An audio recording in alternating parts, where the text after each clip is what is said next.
versículos 16 ao 19.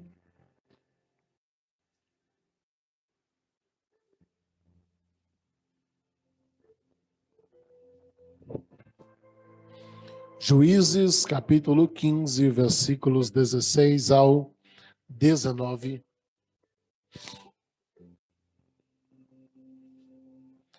Leamos a palavra de Deus. Então disse Sansão, com uma queixada de jumento, com o maxilar de um jumento, montões sobre montões, com uma queixada de jumento, eu feria 1000 homens. E aconteceu que, acabando ele de falar, lançou a queixada da sua mão e chamou aquele lugar Ramat-Leí. E como tivesse grande sede, clamou ao Senhor e disse, pela mão do teu servo, tu deste esta grande salvação. Morrerei eu, pois, agora de sede, e cairei na mão destes incircuncisos. Versículo 19. Então Deus fendeu uma cavidade que estava na queixada, e saiu dela água, e bebeu, e recobrou o seu espírito, e reanimou-se. Por isso, chamou aquele lugar, a fonte do que clama, que está em Leí, até o dia de hoje. Feche os seus olhos, apresente para Deus agora a tua expectativa. Peça para Deus me usar para eu ser canal de bênção sobre você. Diga a Deus o quanto você está faminto, que você veio buscar. E com o seu coração contrito, diga a Deus, usa o teu vaso que o Senhor levantou para ministrar hoje. A fim de que eu possa ser canal de bênção para você. Você precisa falar com aquele que fala no meio de nós. Diga para Deus qual a tua expectativa hoje.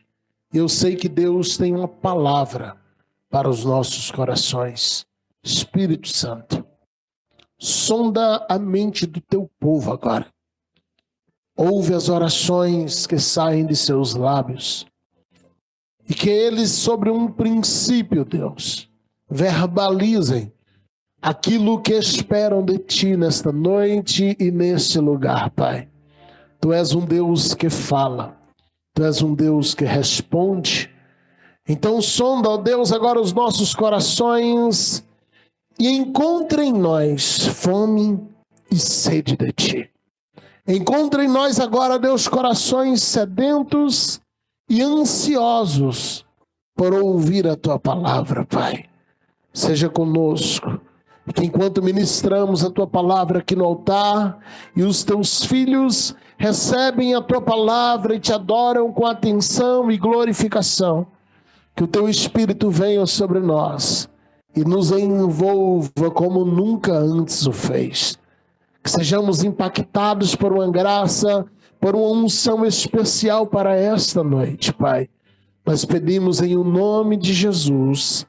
Amém e amém. Toma os seus assentos. Fique à vontade. Aleluia. Se pesquisarmos a história do Sansão, o grande Sansão, apesar que particularmente não consigo vislumbrar Sansão com 2 metros de altura, não consigo ver Sansão um homem malhado, musculoso, longe disso. Se o Sansão tivesse o corpo do Hulk ou de um fisiculturista, não faria sentido as pessoas pagarem para Dalila a fim dela descobrir de onde vinha a sua força. Só era olhar para ele. Toda essa curiosidade que levou pessoas a pagar centenas de milhares de moedas de prata para descobrir aonde estava a força de Sansão só faz sentido se, ao contrário de tudo que aprendemos a vida toda, o Sansão fosse baixinho, magrelo, e que não tivesse um corpo que justificasse a força que ele tinha. Do contrário, por que os soldados estariam pagando para descobrir como é que ele era forte? Se eles pagavam por isso, é porque olhando para Sansão, não fazia sentido. Ele devia ter um corpo raquítico, que a gente olhava e dizia, esse cara não tem força. Mas de repente ele arrancava um portão de uma cidade de 12 metros de altura e levava nas costas para o alto de uma montanha. Quando a gente puxa a história do Sansão, no capítulo 14, versículo 6 de Juízes, o Sansão aparece matando um leão com as mãos. Se a gente avança até o versículo 19 do capítulo 14, o Sansão vence 30 filisteus armados e ele faz isso totalmente desprovido de qualquer proteção ou arma. No capítulo 15, versículo 4, ainda do livro de Juízes, o Sansão amarrou 300 raposas de 2 em 2, tocou fogo em suas caudas e soltou na seara dos filisteus, destruindo uma plantação que estava pronta para a colheita. Capítulo 16, versículo 3. Ele arrancou o portão da cidade e levou para as montanhas nas costas. Capítulo 15, que nós lemos no versículo 15, diz claramente que ele feriu 1.000 homens. 1.000 soldados filisteus, usando um osso do queixo de um jumento morto que ele encontrou naquele vale, e ele pega esse osso usando ele como espada, e ele vence 1.000 soldados que estavam preparados e armados para enfrentá-lo. Esse é o Sansão que a gente conhece da Bíblia.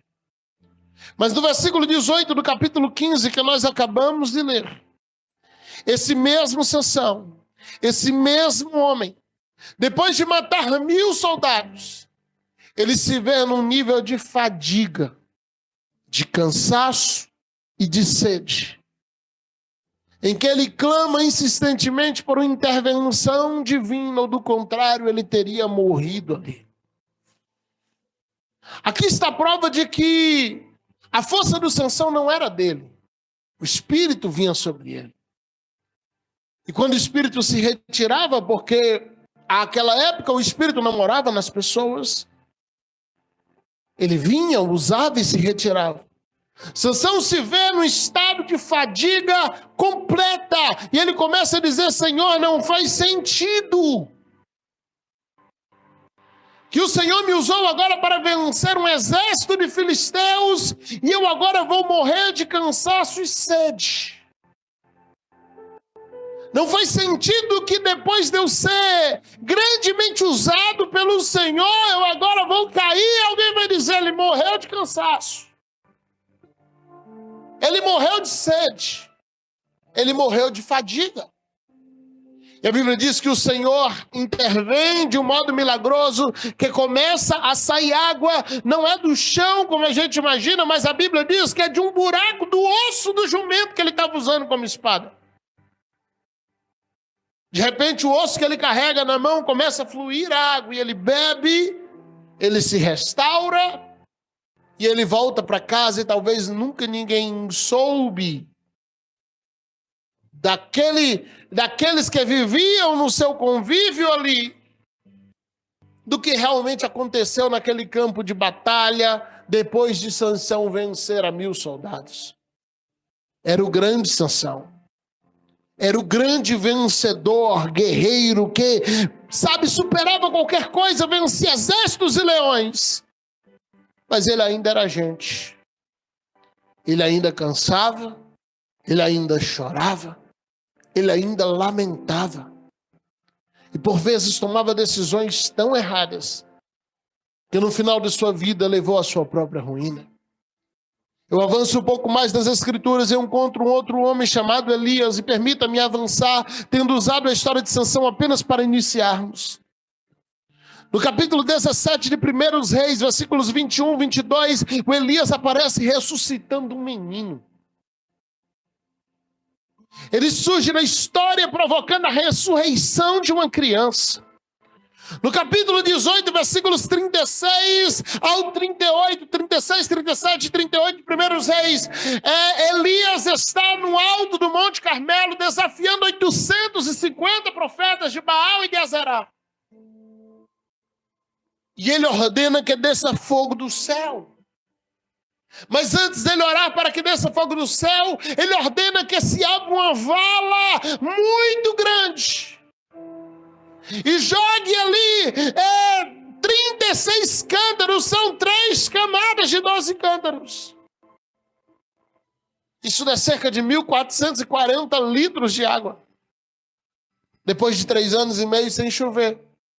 O sacrifício de Elias nunca foi um cordeiro no altar, foi água, porque aquilo era mais precioso que tinha naqueles dias. Então ele ora e o Senhor envia fogo dos céus e o fogo vem. Imagina você jogando um papel pegando fogo, ou seja lá o que for que você jogou pegando fogo, numa caixa de 1.500 litros. Independentemente do poder de fogo do que você jogou, vai apagar. Mas quando Elias ora e desce fogo do céu, é um fogo que lambe a água. E consome o sacrifício que estava sobre o altar, como se aquela água nunca estivesse ali, como se ela nunca tivesse existido. Em 2 Reis, capítulo 1, versículos do 10 ao 14, com apenas uma palavra, o Elias disse: eu sou homem de Deus, desça fogo dos céus. E 2 grupos de 50 soldados morrem, 100 soldados morrem com fogo que desceu do céu por uma palavra do Elias. Ao ponto da 3ª leva de soldados já chegar com o joelho, com o rosto no chão, dizendo: por favor, não nos mate. Porque quando Elias abria a boca, e por isso ele é conhecido como Deus, o profeta do fogo. O Senhor enviava fogo e resolvia qualquer coisa. Mas quando você avança para o capítulo 19, versículo 4 de 1 Reis, você encontra esse Elias. Esse profeta, depressivo, caminhando sem destino no meio de um deserto. O Elias caminha e ele vaga de um modo tão aleatório que ele vai parar em uma montanha que na geografia bíblica nós aprendemos que ela se encontra na Arábia.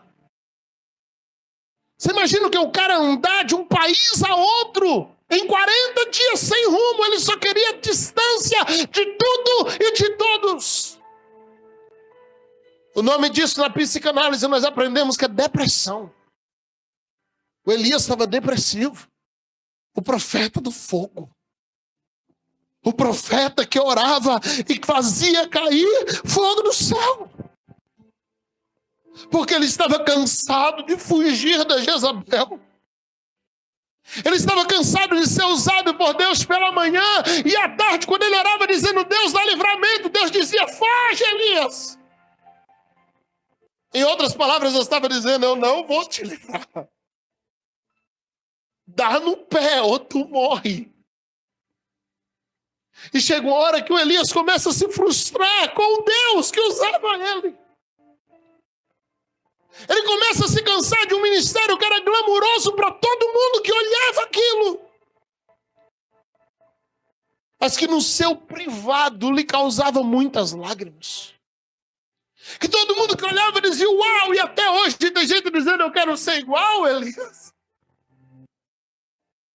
Estava cansado de um servo que no seu momento de depressão que ele mais precisou, a Bíblia diz que o servo olha para ele e diz: passe em Betel e me deixe em casa. Eu não vou te acompanhar quando você não está bem. O servo é aquele mesmo que estava lá na montanha, que o Elias diz: vai ver se tem nuvem. E ele voltou dizendo: tem uma nuvem do tamanho da mão de um homem. E o Elias diz: então diz Acabe que vai chover. E naquele dia choveu. Foi esse mesmo servo que participou de todos os milagres. Mas que quando Elias não estava bem, ele diz: me deixa em casa. É por isso que Deus devolve o ministério do Elias, mas Deus não devolve o servo. É a única coisa que Deus troca. Porque na hora que o Elias mais precisou, ele não estava lá para ajudar. E o Elias agora se vê numa situação em que ele está cansado de ser aquele que alegra todo mundo, mas ele mesmo está cheio de problemas. É o grande profeta. É o profeta do fogo. É o profeta que desafiava reis. Mas que agora só tem uma oração: me faça morrer. Dai minha morte, porque eu não sou melhor do que meus pais. Dai minha morte, porque não sou melhor do que meus irmãos. Como Elias explica isso para a multidão? Como Elias explica isso para os profetas da escola de profetas? Como Elias explica isso para os admiradores, dizendo: eu não estou bem. Eu estou cansado. Como o grande Elias vai chegar diante da multidão agora e dizer, e alguém vai dizer, essa é a prova de que Deus nunca esteve com ele. Essa é a prova que Deus não chamou ele para o ministério. Essa é a prova de que Deus nunca levantou ele. Ele é só um ousado, como ele mesmo disse a Deus, eu tive excesso de zelo. Quando Elias disse para Deus, eu tive excesso de zelo, ele está dizendo, eu sei. O Senhor nunca me chamou para isso, foi eu que corri lá porque eu achei que era chamado. Quando ele está dizendo para Deus, eu tive excesso de zelo, ele está dizendo, Senhor, hoje eu entendo que era só vontade minha de ser usado, aquilo não era real. Ainda bem que Deus ignora algumas orações.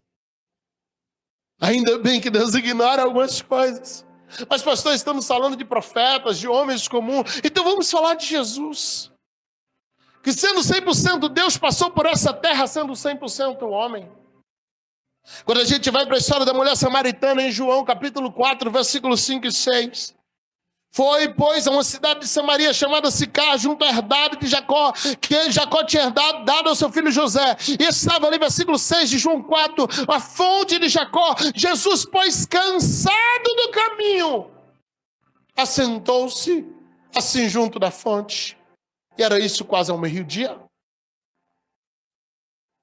Jesus não parou ali, é bom quando a gente espiritualiza essa situação. De fato, havia todo o mover do Jesus Deus para salvar a mulher samaritana e toda aquela cidade. Mas apesar de Jesus ter mandado os discípulos comprar pão, ele não parou ali porque estava com fome. Tanto que ele não comeu quando os discípulos voltaram. A Bíblia diz que ele para ali porque ele estava fisicamente cansado. Cansado de viajar a pé, uma viagem que era desgastante. Eu não preciso descrever para você todos os milagres que Jesus fez, você o conhece. É Jesus, é dele que nós estamos falando. Mas em seu corpo físico, em algum momento ele senta e ele quer, ele diz, eu não aguento mais caminhar, eu preciso parar um pouco. Quando você vai para João, capítulo 11, versículo 35, lá na morte do Lázaro, antes de fazer qualquer milagre, a Bíblia diz que Jesus chorou. E mais uma vez a gente espiritualiza de todas as formas o texto, porque a gente tem dificuldade de lidar com a humanidade na Bíblia.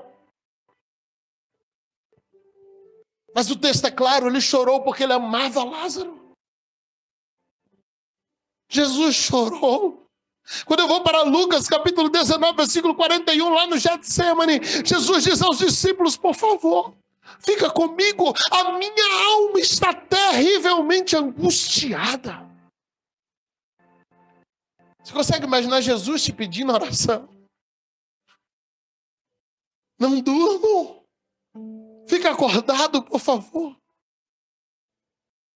A minha alma, ele não fala com o seu lado divino, não. Ele fala da sua alma, das suas emoções. Ali é o Jesus homem clamando. Ele está dizendo, minha alma está terrivelmente angustiada. Pela dor que eu sei que eu vou passar. Pela dor que eu sei que eu vou enfrentar. No Getsemane nós vemos Jesus ter uma crise de ansiedade que faz com que a sua pressão suba a um nível. Existe um nome científico para isso.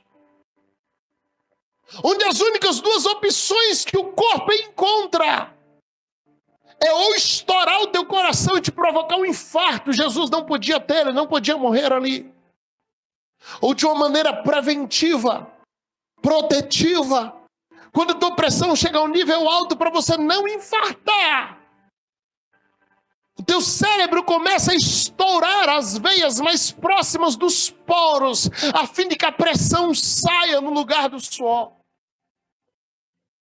E com uma ciência que ainda não tinha muitos pontos para precisar o que estava acontecendo, a Bíblia escreve de um modo muito simplório, usando da ciência da época, ele soou gotas de sangue, fica até romântico, fica até poético. A verdade é que a pressão arterial de Jesus chegou a níveis elevadíssimos naquele jardim.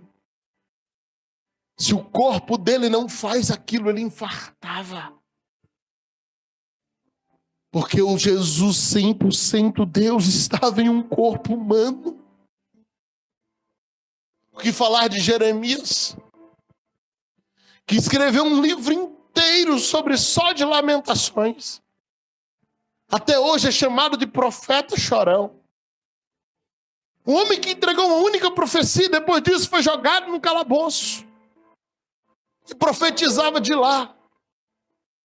O calabouço nada mais é do que a fossa do palácio. Foi dali que Jeremias continuou profetizando. E o seu servo vinha lá da saída de Ar, ouvia a profecia e entregava aquela profecia nas praças da cidade.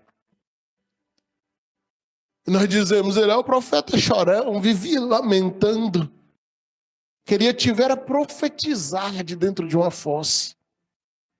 Com os dejetos de todo mundo que morava no palácio caindo na cabeça. A Bíblia diz que davam a ele uma vez por dia pão de amargura. Simplesmente pegavam um pão e jogavam, você sabe, não caía na mão. Era comer ou passar fome, não tinha uma terceira alternativa. Foi dali que Deus usou o profeta. Por que eu estou citando tudo isso, pastor? Por que eu estou te falando tudo isso? É para te fazer sair daqui hoje depressivo? Não. Estou falando isso desde as minhas últimas mensagens aqui. Eu quero despertar a tua humanidade para que Deus possa te dar espiritualidade. Porque não faz sentido que diante de tantos exemplos, cristãos do século 21, e especialmente nós que estamos na liderança, tenham que fingir ser inabaláveis o tempo todo. Não faz sentido para você que que possui a Bíblia com tantas histórias de homens e mulheres usados por Deus que passaram momentos de lágrimas. Tenha que fingir o tempo todo que você é inatingível. Ninguém é inabalável. Ninguém é inatingível. O Senhor nos sustenta. O Senhor nos põe de pé de novo todas as vezes que as lutas nos derrubam. Mas a cada pancada a gente tomba e levanta porque Ele nos põe de pé. Mas o tombo por vezes é inevitável. E não falo de pecado, eu falo de abatimento. Eu falo de angústias que tomam o teu coração. Ninguém é forte o tempo todo. E não é porque talvez você olhe e não veja ninguém se importando com as suas lutas que você não sente dor. Não é porque talvez você olhe e procure alguém que está preocupado com o seu problema e não ache, porque cada um tem o seu. Que a sua dor vai deixar de doer. Que a sua ferida vai deixar de doer.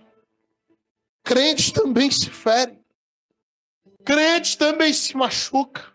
Crente também se magoa. Crente também quer ser amado. Crente também quer que alguém de vez em quando pergunte como é que você está. Porque o nosso espiritual, ele está pronto. Mas a nossa carne é fraca. Porque a gente tem tanta facilidade de levar isso para o lado do pecado, e a gente não tem para levar para o lado das emoções.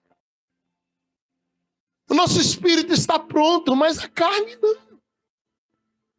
O meu espírito entende todas as coisas, mas a minha carne deseja aquilo que eu não tenho. Paulo fala sobre isso. Ainda que o meu homem interior esteja pronto, esteja inabalável, o meu homem exterior, ele pensa diferente. Eu trabalho para que o meu homem interior não se corrompa. Porque é difícil proteger essa carne que nos cobre. É difícil torná-la inabalável.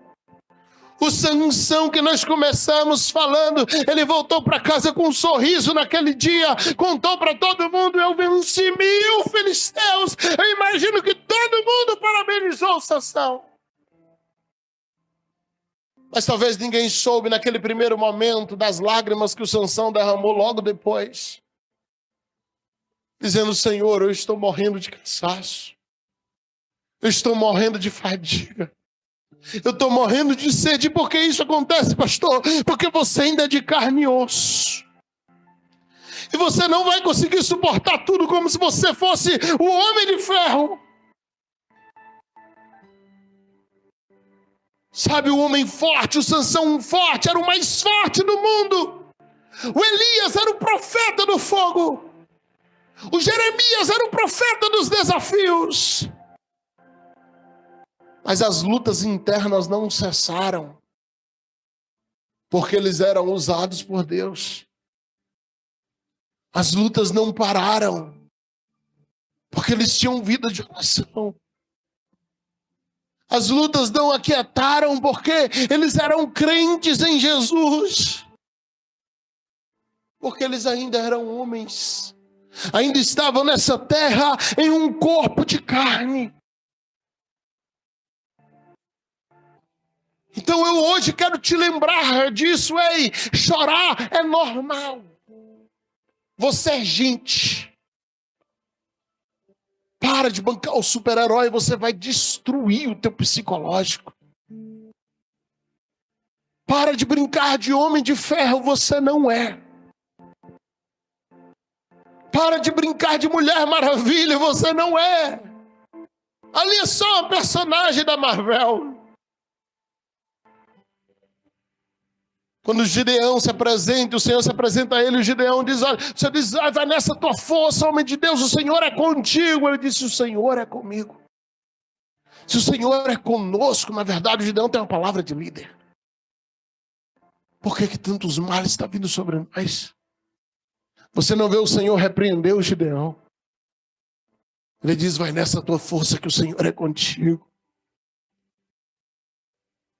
Quando olhamos a história do Jó, quantas vezes você olha o Jó, e o Jó está lamentando, e lamentando, e lamentando, e lamentando, e por vezes falando coisas graves com Deus. Mas no capítulo 19 ele diz, eu sei que o meu Redentor vive, e aqui está a beleza da fé.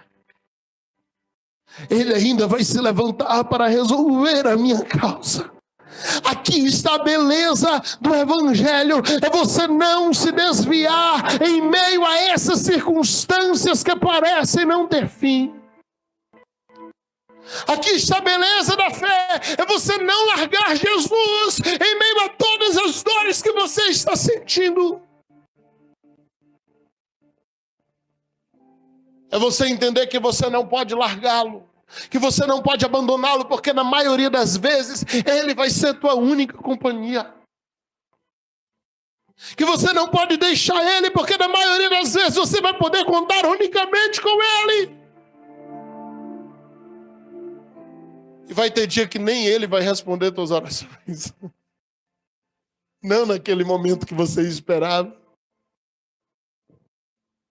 E você vai ter que estar firmado no Senhor e então na força do seu poder, como diz Efésios capítulo 6. Seja, pois, firmados no Senhor e na força do seu poder. Porque eu firmo no Senhor primeiro, porque quando a força do poder não manifesta, eu já estou firmado nele. Então primeiro eu firmo no Senhor e depois na força do seu poder. Porque tem dia que o poder dele não vai manifestar. Você vai orar, vai chorar, vai gritar por resposta, e ele não vai te dar. E nessa hora ele vai saber se o teu coração está com ele ou não. Nesse dia ele vai saber o porquê que você o serve. Então, em nome de Jesus, em meio a cada lágrima que você tem derramado, levanta. Sacode a poeira. Hoje eu vim pregar pra gente. Se tu é anjo, por favor, você está num culto errado. Aquele crente anjo inabalável, que nada abala ele, tudo é espiritualizado. Não tem uma palavra para você hoje. Sendo anjo, que bom, você ouve direto de Deus. Mas eu prego hoje para seres humanos que choram. Seres humanos que se angustiam. Seres humanos que lamentam e até murmuram. Seres humanos que perguntam, Deus, cadê você? Fica de pé no teu espírito. Sacode a poeira. Enxuga as lágrimas. Volta para o ringue. Aguenta mais um round. e segue em frente todo machucado, como se nada tivesse acontecido. A fé te sustenta. A fé te sustenta. Não dá para parar porque parece que ninguém está se importando, pastor, com o meu problema. Não, você não pode parar por isso. Não dá para parar todas as vezes que eu não levar um tapinha nas costas de reconhecimento por alguma coisa que eu fiz. Deus te fez forte o suficiente para você não viver choramingando. Deus te fez forte o suficiente para você ser sustentado por Ele. E Ele te fez assim justamente para que você suportasse mais um pouco. Para que você aguentasse em meio às lágrimas. Deixa eu liberar uma palavra sobre você. Você dá conta disso que você está passando. Eu sei que parece que não. Você dá conta desse problema. Essa luta não vai te matar. Ela passa. Ela tem prazo de validade. Nenhum dos homens que eu citei aqui da Bíblia morreram naquele dia ou daquela prova. Todos eles choraram, lamentaram, lamuriaram. Mas venceram e continuaram de pé. Porque não importa o tamanho da luta, ela passa. Você dá conta dessa luta, ou do contrário, ela já teria te vencido. Mas você está aqui hoje. Em meio a essas pessoas que saíram de casa nesse culto de domingo, você veio. Então seja profeta, se tem alguém aí do teu lado, olhe para alguém aí, por favor, e diga: você é mais forte do que você pensa. Você é mais forte do que você acha. Você é mais forte do que você acredita. Só é olhar para trás e ver o quanto você já resistiu.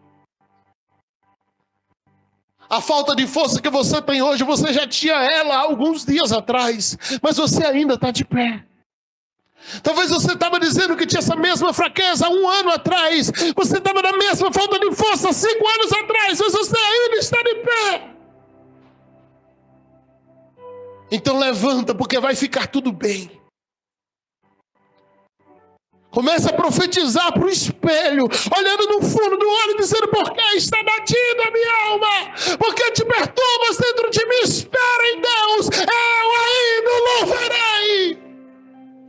Rabanaga, suiada na rácia. Vai passar. Eu sei que Deus está falando com alguém aqui hoje, que eu sei o quanto Ele ministrou meu coração. Vai passar. Eu sei como você se sente. Eu também tenho as minhas lutas, que parecem nunca acabar.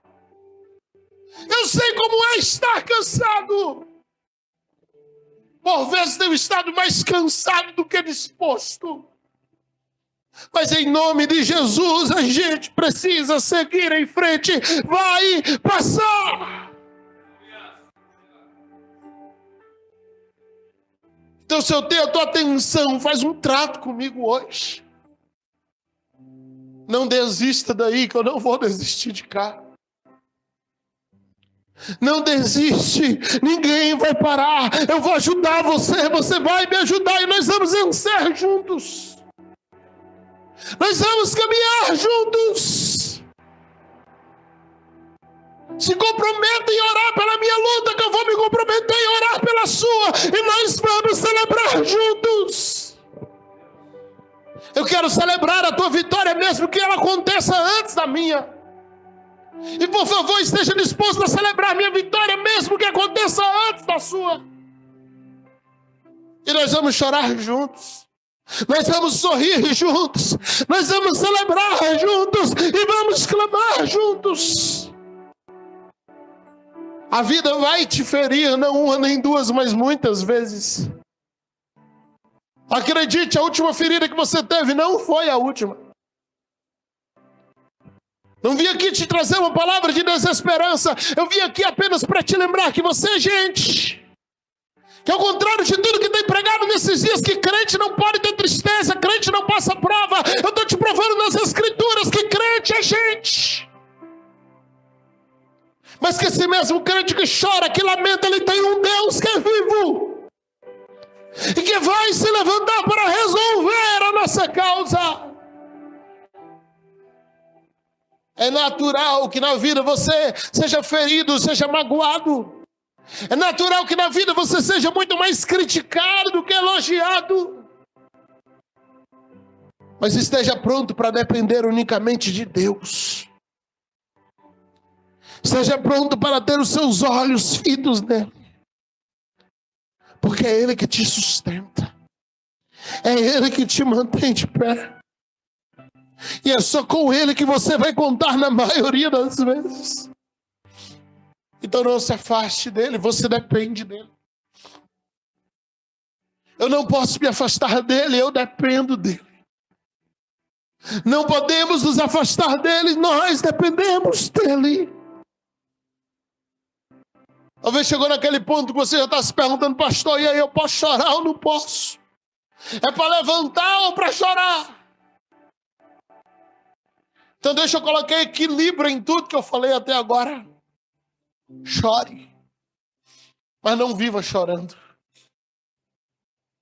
Se for preciso chorar, chore, mas não faça do choro um modo de vida. Eu posso não desabafar, pastor? Por favor, desabafe. Coloca para fora, mas não viva lamentando. Eu posso não reclamar, pastor? Reclame quando for preciso. Mas não seja um resmungão.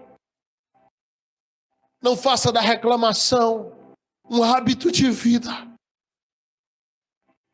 Eu ministrei aqui há algum tempo no PV Homens uma mensagem com um tema que agora eu uso como uma mera frase no meio desta. Os fortes também cansam. Os fortes também se fadigam. O que determina a sua força não é o fato de você se cansar ou não, é o fato de você se levantar depois do tombo. O que determina a sua força não é o fato de você ser atingido ou não, é o fato de você se colocar de pé depois de ser atingido. Não é o fato de você se angustiar ou não, mas é o fato de você não deixar essa angústia te parar. É isso que determina o quanto você é forte. Não é sobre nunca ter entrado nas águas, mas é sobre não se afogar. Não é sobre não entrar no fogo, mas é sobre não deixar as chamas me queimarem e me destruir. Vamos passar por águas, vamos passar pelo fogo, mas quando passarmos pelas águas, elas não nos submergerão. Quando passarmos pelo fogo, as chamas não queimarão em nós, porque Deus permanecerá do nosso lado. Por mais forte que você seja, você tem limite. Por mais forte que eu seja, eu tenho limite. Mas parar não é opção. Parar não é opção. Então se recomponha. Volta para o ringue. Diz para o juiz anunciar que vai ter mais um round. E vença. Chorando, lamentando, mas vença. Porque ao contrário do que você pensa, tem pessoas que se inspiram em você. Tem pessoas que olham para você como exemplo. Então, se você desistir, você vai estar fazendo outros perderem também. É por esta nova geração que nós nos mantemos de pé. E oramos e clamamos dizendo, Deus nos fortifica. Se é para falar de humanidade, invista na tua saúde mental. Faz terapia se for preciso. Não é pecado. A gente não tem dificuldade de ir no otorrino, de ir no cardiologista. Mas quando se trata de psicólogo, parece que estamos falando do diabo. Não, eu faço terapia também, irmãos, eu tenho meu acompanhamento. Cuide da tua saúde. Cuide de você mesmo. É isso que Paulo ensina em Timóteo. Capítulo 4, versículo 16 de 1 Timóteo. Tem cuidado de ti mesmo e da doutrina. Persevera nessas coisas, porque fazendo nisto te salvarás tanto a ti mesmo quanto a quem te ouve. Primeiro você cuida de você mesmo, depois você cuida da doutrina. Porque se você não está bem, você não tem condições de cuidar da doutrina. Então cuida do teu coração, para que você possa cuidar de si mesmo e assim cuidar de outros. Eu vim trazer uma palavra hoje que eu sei, parece frustrante, você não é super-herói. A tua força não vem de você mesmo, ela vem de Deus. Você é um Sansão que vence 1000 soldados filisteus da força do Espírito, mas quando se vê só, você chora. E por que é assim, pastor? Para você entender que a força dele. A gente é mais limitado do que gosta de admitir. Só que a palavra diz, diga o fraco. Não é o que se acha fraco, é o fraco. É gente comprovadamente fraca. Diga o fraco, eu sou forte. Diga o fraco. Eu mostrei todas as tuas fraquezas só para chegar aqui. Eu não ia te deixar sair daqui dizendo eu sou fraco, tô fraco, tô fraco, parecendo um cocá, uma galinha da Angola. Diga o fraco, eu sou forte. Porque quando eu estou fraco, aí que eu sou forte. Porque o poder dele se aperfeiçoa nas minhas fraquezas. Quanto mais fraco eu sou, mais dependente dele eu fico. E quanto mais dependente dele eu fico, mais ele faz por mim. Quanto mais eu dependo dele, mais ele me atende. A prova vai passar, eu profetizo hoje sobre a minha e sobre a sua vida. A prova está chegando ao fim. Deus já está escrevendo história nova. Então diga ao fraco, eu sou forte, porque o poder dele está se manifestando nas minhas fraquezas. Ele diz, vinde a mim os que estáis cansados e sobrecarregados. Não estamos oprimidos, mas por vezes estamos cansados, por vezes estamos sobrecarregados. Mas a palavra de Jesus é, eu vos aliviarei. Eu quero orar por você hoje.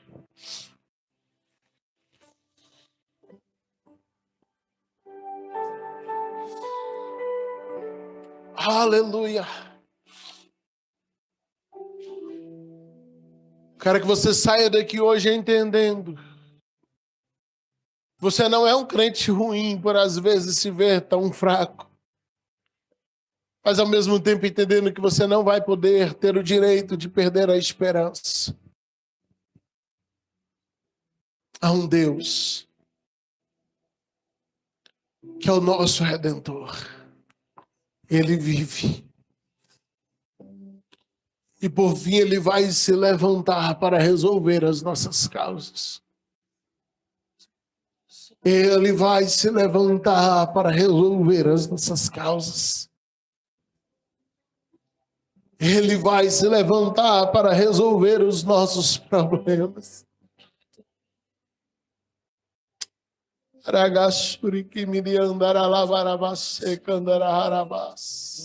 Pode adorar, pode adorar. Fale com Deus aí no seu lugarzinho enquanto o ministério louva. Me chama pra perto, só assim eu não me sinto só.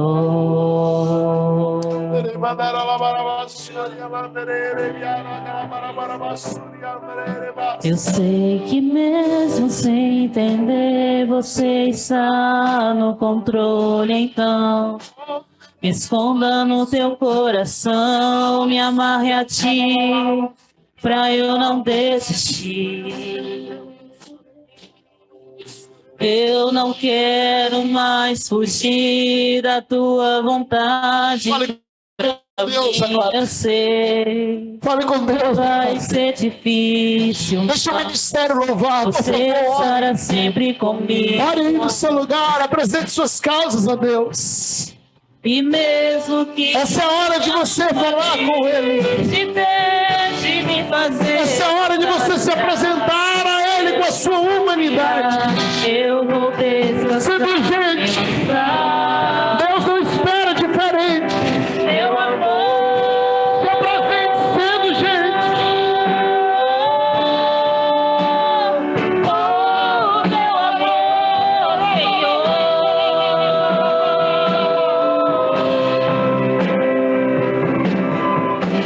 O tempo não pode apagar as muitas águas, nunca levarão amor.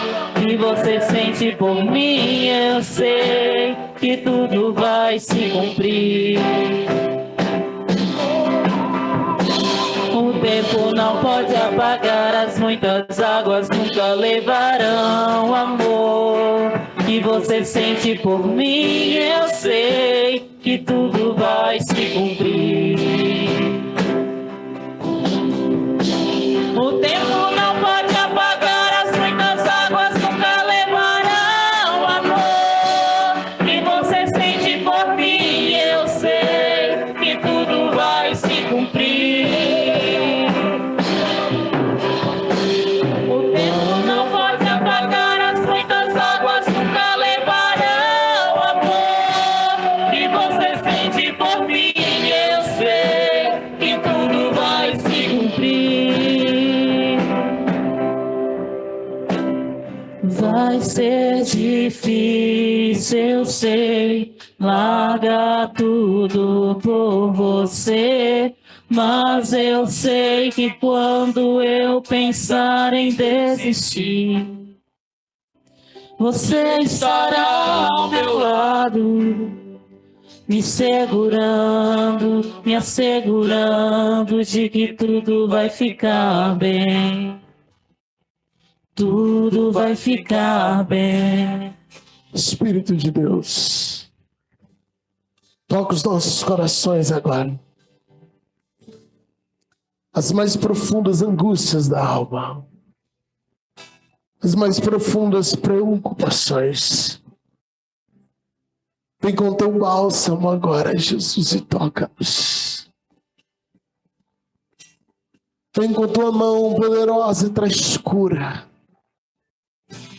Traz esperança onde não há mais esperança. Traz confiança onde a fé foi abalada. Ah, Pai, abraça-nos, abraça-nos, abraça-nos. Nos ajude agora, Jesus, a sentir o teu aproximar. Que o teu Espírito nos envolva agora com paz, com confiança, com esperança. Que consigamos confiar plenamente em Ti, Pai. Que todo resquício de incredulidade que se plantou em nós, Pai, por causa das lutas, por causa da esperança demorada, que se transforme agora em árvore de vida. Restaura a fé, restaura o ânimo. O Senhor nos chamou sendo gente, Pai. E gente tem problema.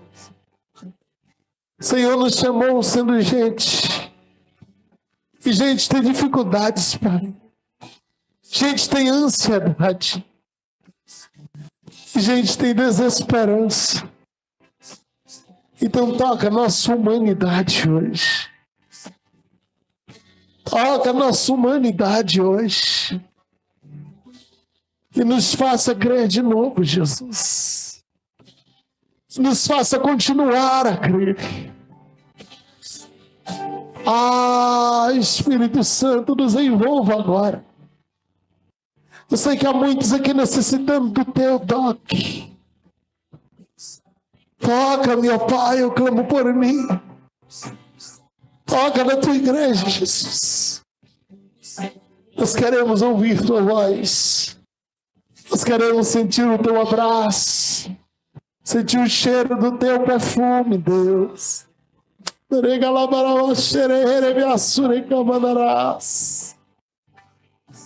Vem sobre nós, Espírito Santo. E nos visita com resposta nessa noite. Em nome de Jesus. Em nome de Jesus. Me segura.